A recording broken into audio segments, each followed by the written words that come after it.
ছাত্রছাত্রীবৃন্দ, আজ আমি তোমাদের দশম শ্রেণীর ইতিহাস বিষয়ের একটা পাঠ নিয়ে আলোচনা করছি। দশম শ্রেণীর আমরা পঞ্চম অধ্যায় ইতিপূর্বে ভিডিওগুলিতে শেষ করেছি। এরপর রয়েছে তোমাদের ষষ্ঠ অধ্যায়ের কথা। সেই ষষ্ঠ অধ্যায়, যেটা দ্বিতীয় একক অভিজ্ঞার অংশ হিসাবে বা এখান থেকে প্রশ্ন হবে। ষষ্ঠ অধ্যায়ের মূল শিরোনামটা হচ্ছে আমাদের বিংশ শতকে ভারতের কৃষক, শ্রমিক ও বামপন্থী আন্দোলন। এই সমস্ত আন্দোলনগুলির বৈশিষ্ট্য এবং পর্যালোচনার কথা আমাদেরকে পড়তে হবে।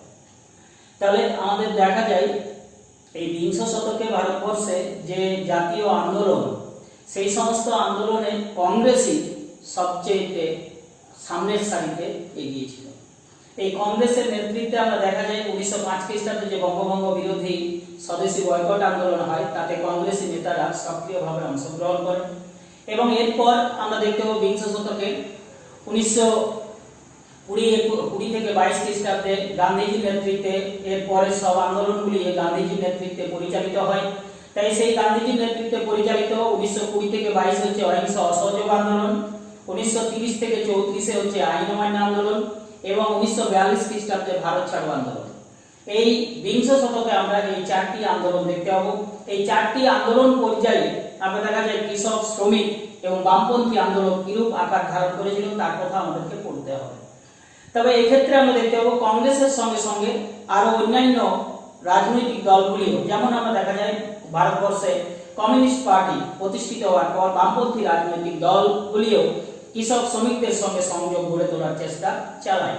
তাহলে এইভাবে আমরা দেখতে পাবো কংগ্রেস ও বামপন্থী রাজনৈতিক দলগুলি কৃষক শ্রমিকদের সঙ্গে তাদের সম্পর্ক গড়ে তোলার চেষ্টা করে এবং বিংশ শতকের আন্দোলনকে শক্তিশালী করার চেষ্টা করে। তো যাই হোক, আমাদের প্রথমে রয়েছে আমাদের কৃষক আন্দোলনের কথা। তাই আমাদেরকে প্রথম পড়তে হবে কৃষক আন্দোলনের কথা। এই কৃষক আন্দোলনের কথায় যদি আমরা আসি, তাহলে দেখতে পাবো আমাদের বিশেষ করে 19 শতকে ভারতবর্ষে যে কৃষক আন্দোলন আমরা পড়েছি বিভিন্ন তৃতীয় অধ্যায়ে বিভিন্ন কৃষক আন্দোলনগুলির কথা। সেখানে সেই সমস্ত আন্দোলনগুলি বিচ্ছিন্ন বিক্ষিপ্তভাবে ভারতের স্থানীয় অঞ্চলে স্থানীয় ভিত্তিতে এবং নিজেদের অর্থনৈতিক স্বার্থের উদ্দেশ্যে, স্বার্থ পূরণের উদ্দেশ্যে মূলত এই আন্দোলনগুলি সংগঠিত করেছিল। যার উল্লেখযোগ্য উদাহরণ হিসেবে আমরা পাবো 1860 খ্রিস্টাব্দে নীল বিদ্রোহ, 1870 খ্রিস্টাব্দে পাবনা কৃষক বিদ্রোহ। এই সবগুলি আমরা দেখতে পাবো কি বিশেষ করে বিচ্ছিন্ন আন্দোলন। কিন্তু আমরা যদি দেখি ভারতবর্ষে বিংশ শতকে যে আন্দোলন গড়ে ওঠে, সেই কৃষক আন্দোলনগুলির চরিত্র কিন্তু পাল্টে যায়। যার একটা চরিত্র হচ্ছে কি সংগঠিত রূপ, সংগঠিত আকার ধারণ করে। ইতিপূর্বে 19 শতকে আমরা যে কৃষক আন্দোলনগুলি পেয়েছি, সেই সমস্ত কৃষক আন্দোলনগুলি কিন্তু সংগঠিত ছিল না, বিচ্ছিন্ন, আমরা বললাম বিক্ষিপ্তভাবে, অসংগঠিতভাবে এই আন্দোলন গড়ে উঠেছিল। কিন্তু বিংশ শতকে কৃষক আন্দোলনের চরিত্র যদি আমরা দেখি, সেখানে দেখতে পাবো সেগুলি হচ্ছে সংগঠিত আকার ধারণ করে। আর দ্বিতীয়ত হচ্ছে এই কৃষক আন্দোলনগুলো ঊনবিংশ শতকের তুলনায় বিংশ শতকে যে কৃষক আন্দোলন, সেগুলি বিচ্ছিন্ন বা বিক্ষিপ্ত বা স্থানীয় ভিত্তিতে নয়, জাতীয় রূপ ধারণ করে। জাতীয় ভিত্তিতে এই আন্দোলনগুলি পরিচালিত হয়। তাহলে বিংশ শতকের কৃষক আন্দোলনগুলি আমরা যদি দেখি, সেখানে এই চরিত্র দেখতে পাবো। তাহলে এক নম্বরে আমরা বললাম সংগঠিত আকার ধারণ করে এবং 2 নম্বরে হচ্ছে জাতীয় রূপ ধারণ করে, অর্থাৎ সর্বভারতীয় ক্ষেত্রে এই কৃষক আন্দোলন সংগঠিত হয়। তাহলে এই যে কৃষক আন্দোলন, সেই কৃষক আন্দোলনের কথায় আমরা আসছি। এই চারটি পর্যায়ে আমাদেরকে কৃষক আন্দোলনের কথা পড়তে হবে। বিংশ শতকে ভারতবর্ষের যে জাতীয় আন্দোলন, সেই আন্দোলনগুলির মধ্যে রয়েছে আমাদের যে চারটি আন্দোলনের কথা আমাদেরকে পড়তে হবে। তার মধ্যে হচ্ছে এক নম্বরে আমাদের 1905 খ্রিস্টাব্দে বঙ্গভঙ্গ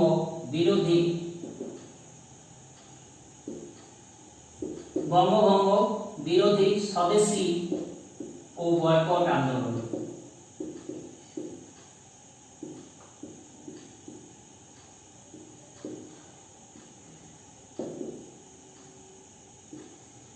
এই স্বদেশী ও বয়কট আন্দোলন এটা হচ্ছে ভারতবর্ষের বিংশ শতকের প্রথম জাতীয় আন্দোলন। এরপরে আমরা বললাম 2 নম্বরে রয়েছে 1920 থেকে 22 খ্রিস্টাব্দে অহিংস অসহযোগ আন্দোলন, 1930 থেকে 34 এ আইন অমান্য আন্দোলন এবং 1942 খ্রিস্টাব্দে ভারত ছাড়ো আন্দোলন। এই চারটি আন্দোলনের বিভিন্ন পর্যায়ে আমরা ঘটেছে তাই বিভিন্নভাবে এই এক একটি পর্যায় দিয়ে আমরা কৃষক আন্দোলন, শ্রমিক আন্দোলন, বামপন্থী আন্দোলনের কথা আলোচনা করব। তাহলে আমরা প্রথমেই বললাম কৃষক আন্দোলনের কথা। তাহলে সেই কৃষক আন্দোলনের ক্ষেত্রে প্রথমেই আমরা পাচ্ছি বঙ্গভঙ্গ বিরোধী স্বদেশী ও বয়কট আন্দোলনের কথা। তাহলে এই স্বদেশী ও বয়কট আন্দোলনের কথায় বা আন্দোলন পর্যায়ে কৃষক আন্দোলন কেমন ভাবে গড়ে উঠেছিল তার কথা যদি আমরা দেখি, সেক্ষেত্রে আমরা দেখতে পাবো যে এই সময়কালে প্রথমে আমরা জানতে হবে আমাদেরকে বঙ্গভঙ্গ বিরোধী স্বদেশী ও বয়কট আন্দোলনটা কি ছিল। তাহলে স্বদেশী ও বয়কট আন্দোলন কেন গড়ে উঠছে বা বঙ্গভঙ্গের কারণ কি ছিল, এই সময় স্বদেশী বা বয়কট বলতে কি বোঝায়, এই সব বিষয়গুলিকে আমাদেরকে জানতে হবে আগে। তাহলে প্রথমে আমরা দেখতে পাবো 1905 খ্রিস্টাব্দে বঙ্গভঙ্গ করে ব্রিটিশ সরকার, অর্থাৎ বাংলা যে প্রদেশ ছিল ব্রিটিশ গভর্নমেন্টের, বা আমরা ভারতবর্ষে যে ব্রিটিশ প্রেসিডেন্সি ছিল, আমাদের বাংলা প্রেসিডেন্সি ছিল ব্রিটিশ সরকারের, সেই বাংলা প্রেসিডেন্সিকে দুভাগে ভাগ করে। তার কারণ হিসাবে আমরা যদি দেখি সেই সময় দেখতে পাবো জাতীয় কংগ্রেসের, যে আমরা বললাম ভারতের জাতীয় কংগ্রেসই অগ্রভাগে এই জাতীয় আন্দোলনের আসে। তারপর বামপন্থী দলগুলি প্রতিষ্ঠিত হওয়ার পর সেগুলিও এই রাজনৈতিক আন্দোলনে যোগদান করে বাকি সব শ্রমিক শ্রেণীকে যুক্ত করার চেষ্টা করে। তাহলে প্রথমে আমরা বলেছি যে এই জাতীয় কংগ্রেসের পীঠস্থান, অর্থাৎ জাতীয় কংগ্রেসের কেন্দ্রভূমি ছিল এই বাংলা প্রেসিডেন্সি বা বাংলা প্রদেশ। তাই আমরা দেখা যায় এই জাতীয় কংগ্রেসই ব্রিটিশ সরকারের বিরুদ্ধে আন্দোলন গড়ে তোলে। 1885 খ্রিস্টাব্দে ভারতের জাতীয় কংগ্রেস প্রতিষ্ঠিত হয়। এই জাতীয় কংগ্রেস প্রতিষ্ঠার ফলে অল্পকালের মধ্যেই আমরা দেখতে পাবো 20 বছরের মধ্যেই জাতীয় কংগ্রেস ভারতবর্ষে বিশেষ জনপ্রিয়তা অর্জন করে বা ব্রিটিশ সরকার বিরোধী আন্দোলনকে বিশেষ জনপ্রিয় করে তোলে। তবে প্রাথমিক পর্বে কংগ্রেসের আন্দোলন তেমনভাবে সক্রিয় আমরা দেখতে পাইনি। প্রথম দিকে কংগ্রেসের কাজই ছিল ভারতবাসীদের যে সমস্ত অভাব অভিযোগ বা দাবি দাওয়াগুলি ব্রিটিশ সরকারের কাছে প্রেরণ করা বা ব্রিটিশ সরকারের কাছে তুলে ধরা, এবং আমরা দেখা যায় কিছু প্রশাসনিক সংস্কারের দাবি তোলা। এই ছিল জাতীয় কংগ্রেসের কার্য বা জাতীয় কংগ্রেসের মুখ্য উদ্দেশ্য। কিন্তু পরবর্তীকালে আমরা দেখতে পাবো জাতীয় কংগ্রেস এই বঙ্গভঙ্গের পরবর্তীকালে 1906 খ্রিস্টাব্দে কলকাতা অধিবেশনে স্বরাজের দাবি গ্রহণ করে। আবার 1929 খ্রিস্টাব্দে আমরা দেখতে পাবো পূর্ণ স্বরাজের দাবি গ্রহণ করে। যাই হোক, সেগুলি আমরা পরে আসছি। তাহলে 1885 খ্রিস্টাব্দে জাতীয় কংগ্রেস প্রতিষ্ঠা হয় এবং জাতীয় কংগ্রেস এই ছিল ভারতবর্ষের প্রথম এবং প্রধান বা সর্বাপেক্ষা গুরুত্বপূর্ণ রাজনৈতিক দল, যা ভারতবাসীদের দাবি দাওয়াগুলি ব্রিটিশ সরকারের কাছে প্রেরণ করে ভারতবর্ষে ব্রিটিশ বিরোধী আন্দোলন গড়ে তোলে। এবং তারাই মূলত আমরা দেখতে পাবো ব্রিটিশ সরকারের জনবিরোধী নীতি এবং শোষণমূলক ও নির্যাতনমূলক যে অর্থনৈতিক শোষণ চালাচ্ছে ব্রিটিশ সরকার ভারতবাসীদের উপর, বা ভারতবাসীর দুঃখ দুর্দশার মূল কারণ হচ্ছে ব্রিটিশ সরকারের অর্থনৈতিক নীতি, সেই নীতিগুলির কথা বা সেই শোষণমূলক রূপ থেকে জনসমক্ষে তুলে ধরে এই জাতীয় কংগ্রেস। তাই ব্রিটিশ সরকার আমরা দেখতে পাবো এই জাতীয় কংগ্রেসের কার্যকলাপকে দমন করার জন্য বা ব্রিটিশ বিরোধী আন্দোলনকে দমন করার জন্য এই বাংলাকে ভাগ করার পরিকল্পনা করে। 1903 খ্রিস্টাব্দে আমরা দেখতে পাবো রিজলি কমিশন নিয়োগ করা হয়।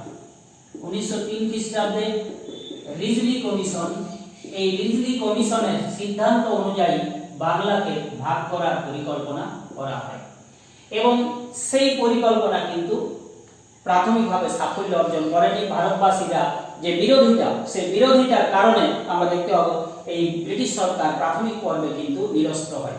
কিন্তু এরপর 1905 খ্রিস্টাব্দে আমরা দেখতে পাবো লর্ড কার্জন, যিনি ছিলেন অত্যন্ত সাম্রাজ্যবাদী শাসক, তাই 1905 খ্রিস্টাব্দে লর্ড কার্জন বাংলাকে ভাগ করার পরিকল্পনা করেন।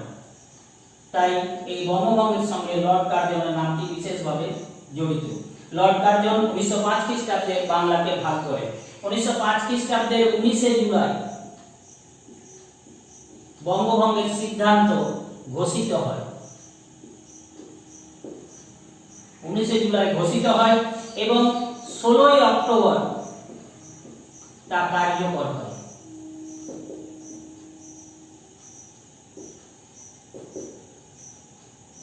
তবে এই যে বাংলাকে ভাগ করা হচ্ছে, সেই বঙ্গভঙ্গের পেছনে তাদের কারণ ছিল মূলত আমরা দেখতে পাবো প্রশাসনিক দিক থেকে কারণ দেখানো হয় বা আপাত কারণ দেখানো হয়। বাংলা হচ্ছে একটা বিরাট বড় প্রেসিডেন্সি এই বাংলা প্রেসিডেন্সি এত বৃহৎ প্রেসিডেন্সিকে একজন শাসকের পক্ষে শাসন করা সম্ভব হচ্ছে না। তাই আমরা এখন বাংলা ভাগের বা বাংলা বঙ্গভঙ্গের কারণ কি ছিল সেটা আমরা একটু আলোচনা করছি। তাহলে বাংলাকে যে ভাগ করার ক্ষেত্রে আমরা দেখতে পাবো ব্রিটিশ সরকার যে কারণ বা যুক্তি দেখিয়েছিলেন, সেই প্রশাসনিক যুক্তিটা হচ্ছে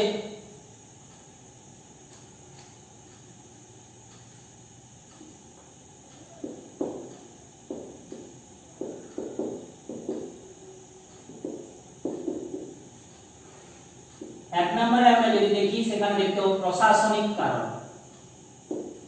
তাদের যুক্তি কি, এত বড় বৃহৎ বা এত বৃহৎ প্রদেশ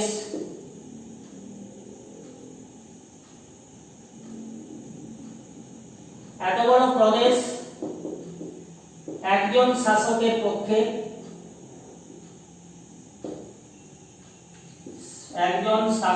পক্ষে শাসন করা অসম্ভব, অসুবিধাজনক। তাই বাংলাকে ভাগ করে শাসন ব্যবস্থাকে সুন্দর করে তুলতে বা সুবিধাজনক করে তুলতে চেষ্টা করেছিলেন। দ্বিতীয়ত হচ্ছে এই প্রশাসনিক কারণের দ্বিতীয়ত হচ্ছে আমরা যদি দেখি সেখানে দেখতে পাবো দ্বিতীয়ত বলেছিল তারা যে বাংলা এত বড় প্রদেশ, তাই এই বিপুল সংখ্যক জনগোষ্ঠীকে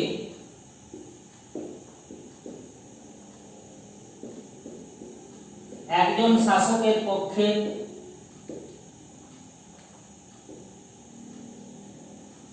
শাসন করা অসুবিধাজনক।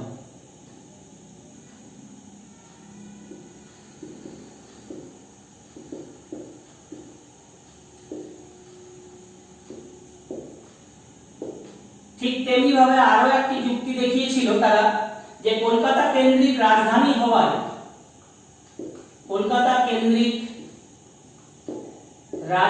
হওয়ায়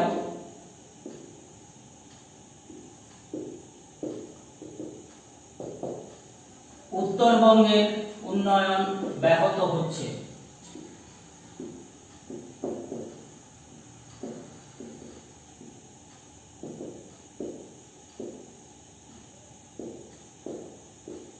তাই বাংলাকে ভাগ করা উচিত। এই সমস্ত প্রশাসনিক যুক্তি দেখানো হয়েছিল যে এত বড় প্রদেশকে একজন শাসকের পক্ষে শাসন করা অসুবিধাজনক, শাসকের পক্ষে শাসন করা অসুবিধাজনক,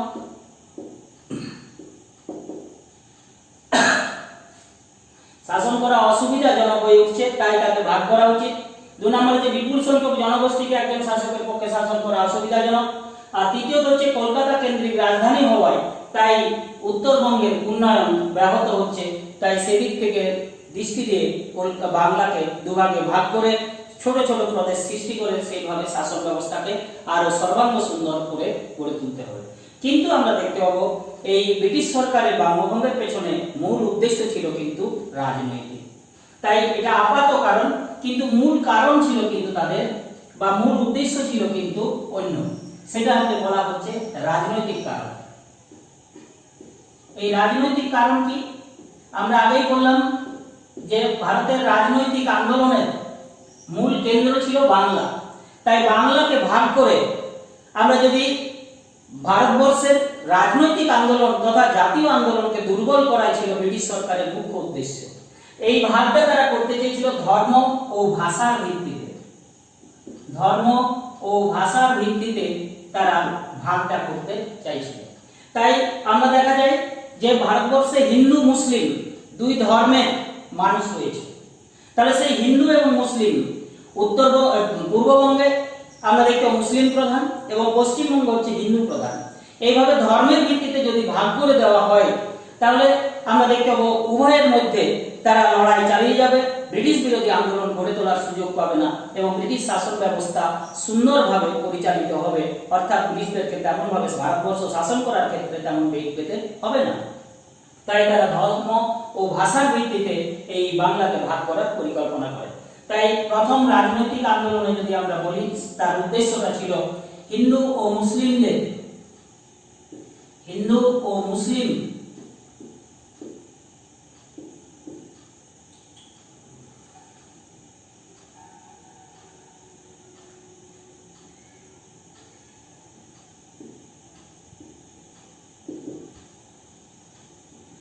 সম্প্রদায়ের ঐক্য বিনষ্ট করা,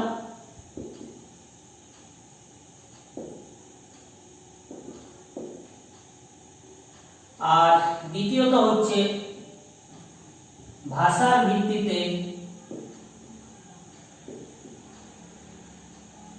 বাংলাকে ভাগ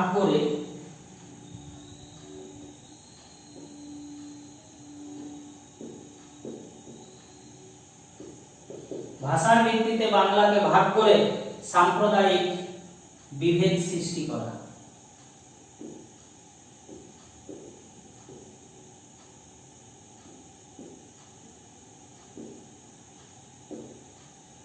এইভাবে আমরা দেখতে পাবো এবং এই দুটি কারণে হিন্দু মুসলিম সম্প্রদায়ের ঐক্য বিনষ্ট করা এবং ভাষার ভিত্তিতে ভাগ করে সাম্প্রদায়িক বিভেদ সৃষ্টি করে ভারতের জাতীয়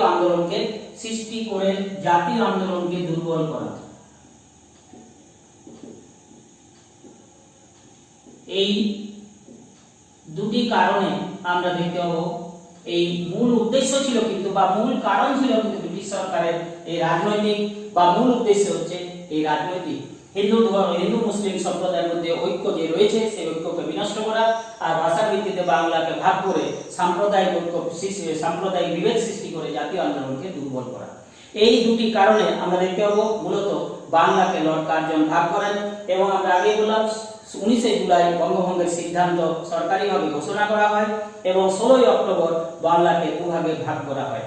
এই বাংলাকে 16ই অক্টোবর ভাগ করা হলে আমরা দেখা যায় বাংলা তথা ভারতের জাতীয় নেতৃবর্গ এই বঙ্গভঙ্গের বিরুদ্ধে ব্যাপক আন্দোলন গড়ে তোলে এবং 16ই অক্টোবর আমরা দেখা যায় বিশেষ করে বিভিন্ন কর্মসূচি গ্রহণ করে বাংলাকে ভাগ করার বিরুদ্ধে আন্দোলন সংগঠিত করা হয় এবং সেক্ষেত্রে আমরা দেখতে পাবো বিশেষ করে কংগ্রেসের নরমপন্থী নেতা সুরেন্দ্রনাথ বন্দ্যোপাধ্যায় এই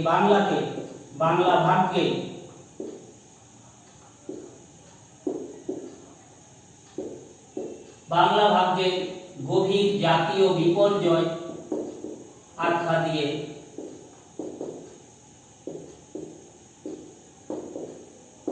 আখ্যা দেন এবং তার বিরুদ্ধে আন্দোলন গড়ে তোলার ডাক দেন।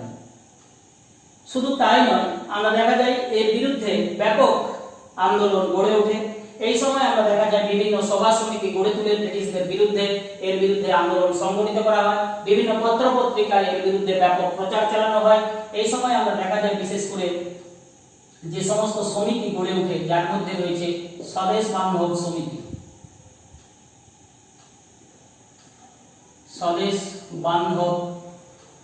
সমিতি, যার প্রতিষ্ঠাতা ছিলেন অশ্বিনী কুমার দত্ত।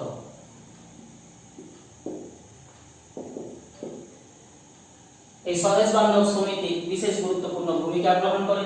পত্রিকাদের মধ্যে আমরা দেখব বিশেষ করে সঞ্জীবনী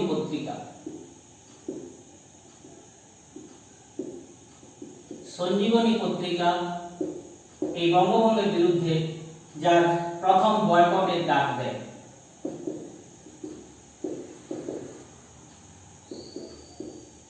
যার সম্পাদক ছিলেন কৃষ্ণ কুমার মিত্র।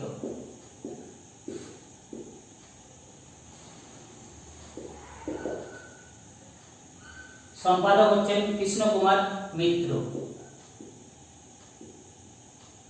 এই পত্রিকাতে প্রথম বয়কটের ডাক দেওয়া হয়। তাহলে এইভাবে আমরা দেখব বিভিন্ন পত্র পত্রিকা বিভিন্ন সমিতি গঠন করে এর বিরুদ্ধে ব্যাপক আন্দোলন গড়ে ওঠে যা বঙ্গভঙ্গ বিরোধী আন্দোলন নামে পরিচিত। এরই আরেকটা দিক হচ্ছে স্বদেশী ও বয়কট আন্দোলন। এই স্বদেশী ও বয়কট আন্দোলন হচ্ছে আমরা বললাম প্রথমেই বয়কটের ডাক দেওয়া হয় এই সঞ্জীবনী পত্রিকায়। স্বদেশী ও বয়কট আন্দোলন, স্বদেশী শব্দের অর্থ হচ্ছে স্বদেশী জিনিসপত্র ব্যবহার করা।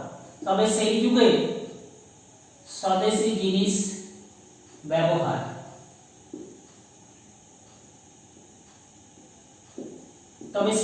শুধু স্বদেশী জিনিস নয়, স্বদেশী স্কুল কলেজ অফিস আদালত গড়ে তুলে ব্রিটিশদের বিরোধিতা করা এবং স্বদেশী জিনিসপত্র ব্যবহার করা, এইটাই ছিল স্বদেশী মূল অর্থ। আর বয়কটের অর্থ ছিল সেই সময়কালে বিলেতি দ্রব্য বর্জন করা।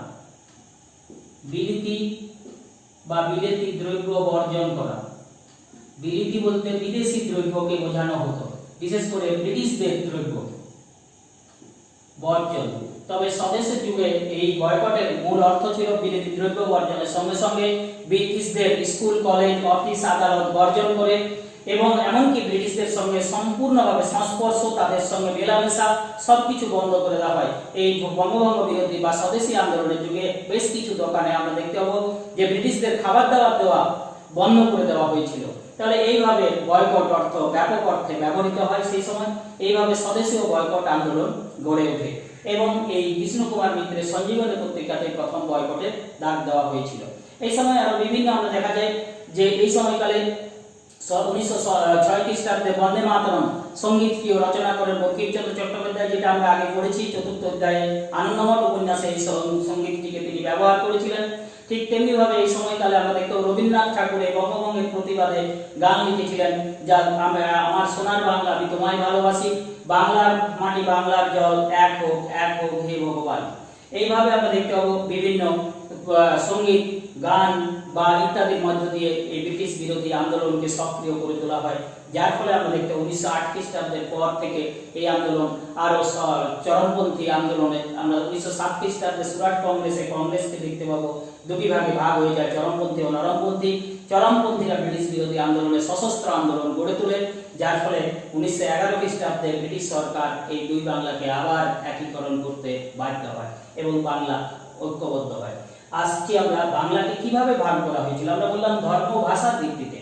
সেখানে বলা হলো উত্তরবঙ্গ, যে সমস্ত আসামের শ্রীহট্ট জেলা, তাছাড়াও আমরা বাংলাদেশের বিভিন্ন অঞ্চলগুলি, সেগুলিকে আমরা আজকে দেখতে পাচ্ছি যে বাংলাদেশের কথা, সেটি আসাম, ত্রিপুরা, শ্রীহট্ট জেলা ইত্যাদি, পার্বত্য ত্রিপুরা, এই সমস্ত অঞ্চলগুলি নিয়ে গড়ে উঠবে পূর্ববঙ্গ, যার রাজধানী হবে ঢাকা।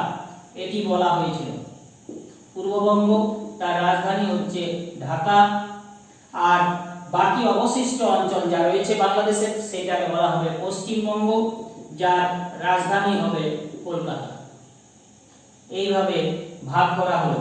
পূর্ববঙ্গ মুসলিম প্রধান, তাহলে সেখানে মুসলিমরা তাদের আধিপত্য প্রতিষ্ঠিত করবে এবং হিন্দুদের সংখ্যা লঘিষ্ঠ, তাদের মধ্যে বিভেদ সৃষ্টি হবে এবং তাদের মধ্যে মারামারি হানাহানি চলবে। তেমনি পশ্চিমবঙ্গ হচ্ছে হিন্দু প্রধান, সেখানে মুসলিমরা সংখ্যা লঘিষ্ঠ, তাই হিন্দু মুসলিমদের মধ্যে সাম্প্রদায়িক বিভেদ সৃষ্টি হবে এখানে। তার ফলে ভারতের জাতীয় আন্দোলন ক্রমশই দুর্বল হয়ে পড়বে, যার ফলে আমরা কি দেখতে পাবো, ব্রিটিশ বিরোধী জাতীয় আন্দোলন দমনের ক্ষেত্রে তাদের বিশেষ কোনো বেগ পেতে হবে না। তাহলে এইভাবে আমরা দেখতে বাংলাকে দুভাগে ভাগ করা হয়েছিল এবং বঙ্গভঙ্গের কারণ আমরা পেলাম, বঙ্গভঙ্গের ফল হিসাবে স্বদেশী বয়কট আন্দোলনের উৎপত্তি। তাহলে আমাদের এরপরে আসছে আমাদের মূল কারণটা কি ছিল। মূল বিষয় হচ্ছে আমাদের এই বঙ্গভঙ্গ বিরোধী আন্দোলন পর্বে কৃষক আন্দোলন কেমন ভাবে গড়ে উঠেছিল বা কৃষক আন্দোলনের কারণ কি ছিল, কৃষক আন্দোলন কতটা ব্যাপক আকার ধারণ করেছিল, সেগুলির কথা আমাদেরকে একটু জানতে হবে। তাহলে এই বঙ্গভঙ্গ বিরোধী আন্দোলন পর্বে আমরা যদি দেখি, সেখানে দেখতে পাবো কৃষক আন্দোলন তেমন ভাবে গড়ে ওঠেনি। তার কারণ আমরা পাবো বিভিন্ন বিষয় রয়েছে, যে কারণে এই বঙ্গভঙ্গ বিরোধী আন্দোলন পর্বে কৃষক আন্দোলন তেমন জোরদার হয়নি।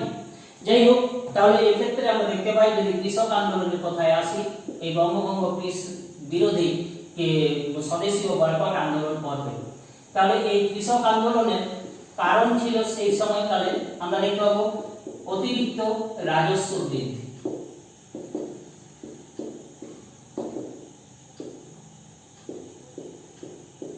এটি একটি কারণ। দ্বিতীয়ত হচ্ছে ব্রিটিশ সরকারের সমর্থন পুষ্ট জমিদার শ্রেণীর শোষণ ইত্যাদি। এই সমস্ত কারণে আমরা দেখা যায় কৃষক শ্রেণী ব্রিটিশদের বিরুদ্ধে, আমরা 19 শতকে যে আন্দোলনগুলির কথা পেয়েছি, সেই সমস্ত আন্দোলনের বেশিরভাগটাই হচ্ছে এই সমস্ত কারণ। তাহলে এইখানেও আমরা দেখতে পাবো এই রাজস্ব, অতিরিক্ত হারে রাজস্ব বৃদ্ধি এবং জমিদার শ্রেণীর শোষণ, এই কারণে কৃষকরা এই আন্দোলন শুরু করে। তবে এই ক্ষেত্রে আমরা দেখতে পাবো এই বঙ্গভঙ্গ বিরোধী আন্দোলন পর্বে কৃষক শ্রেণীর তেমনভাবে অংশগ্রহণ আমরা দেখতে পাবো না। তারও কয়েকটি কারণ আছে। কৃষক শ্রেণীর অংশগ্রহণ না করার কারণ, সেই অংশগ্রহণ না করার কারণ সেক্ষেত্রে আমরা যদি দেখি সেখানে দেখতে পাবো প্রাথমিক পর্বে কংগ্রেসের নেতাদের বেশিরভাগটাই ছিল জমিদার শ্রেণী। কংগ্রেসের বেশিরভাগ নেতারা হচ্ছে জমিদার শ্রেণী, তারা কৃষক বিরোধী। অর্থাৎ সেক্ষেত্রে আমরা দেখা যায় কংগ্রেসী নেতাদের অধিকাংশই আমরা দেখতে পাবো তারা ভেবেছিলেন যদি এই সময় কৃষকদেরকে এই আন্দোলনে সংগঠিত করা হয় তাহলে এই দেশপ্রেমী যে সমস্ত জমিদার ভারতবর্ষে জাতীয় কংগ্রেসে যোগদান করেছে তারা সকলেই হয়তো কংগ্রেস থেকে বেরিয়ে যেতে পারে। তাহলে জমিদার শ্রেণীর বিরোধিতা, জমিদার শ্রেণী তারা কিন্তু আমরা দেখতে পাবো এই আন্দোলনে কৃষক শ্রেণীকে সংযুক্ত করতে ইচ্ছুক হয়নি। দ্বিতীয়ত হচ্ছে সুনির্দিষ্ট কৃষক কর্মসূচির অভাব। সুনির্দিষ্ট কৃষকদের পক্ষে বা কৃষকদের উপযুক্ত সুনির্দিষ্ট কর্মসূচির অভাব।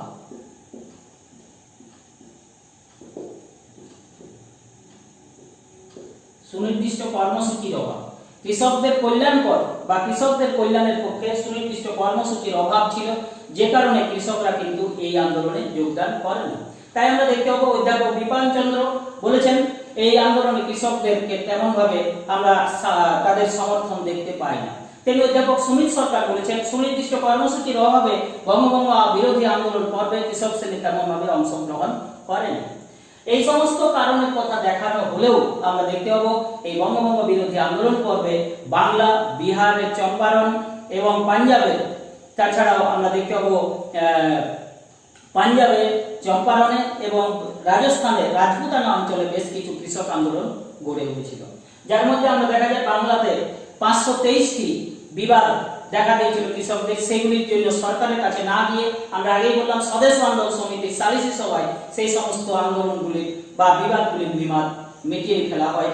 তাছাড়াও আমরা ঠিক তেমনি ভাবে দেখতে পাবো এই সময় 1906 খ্রিস্টাব্দে বিহারের চম্পারণের মতিহারি বেরিয়া অঞ্চলে নীলকর সাহেবদের অত্যাচারের বিরুদ্ধে কৃষক শ্রেণী আন্দোলন সংগঠিত করে। সেক্ষেত্রে তাহলে বাংলাতে আমরা পাবো বাংলা, বিহারের চম্পারণ,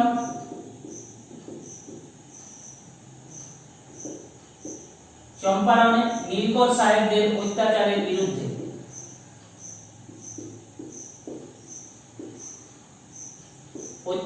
বিরুদ্ধে আন্দোলন সংগঠিত করে। ঠিক তেমনি ভাবে আমরা দেখতে পাবো পাঞ্জাবে 1907 খ্রিস্টাব্দে সেই সময় ভারতের গভর্নর জেনারেল ছিলেন লর্ড মিন্টো।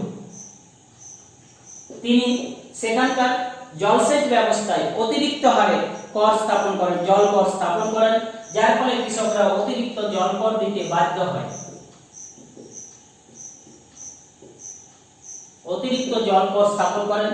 এই জল কর স্থাপন করলে সেখানে কৃষকরা আন্দোলন করেন এবং সেই আন্দোলনে কংগ্রেসী নেতা হিসেবে আমরা দেখতে পাবো যোগদান বিশেষ করে লালা লাজপত রায়